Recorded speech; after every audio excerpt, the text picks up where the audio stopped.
Kia Sportage QL. Rear bumper cover repair procedures. Wear gloves to protect your hands.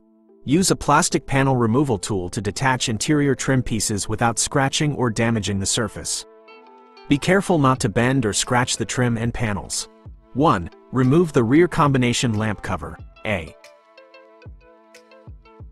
2. Remove the rear combination lamp, A, after loosening the mounting screws.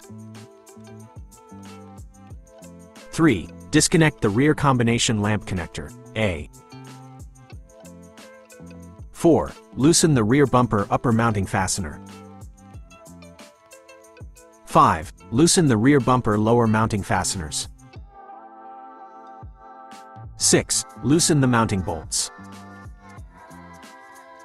7. Disconnect the rear bumper main connector, A. 8. Remove the rear bumper side after loosening the mounting screws.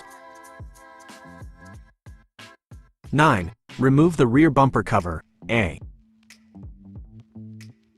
10. Install in the reverse order of removal. Make sure the connector is connected securely. Replace any damaged clips.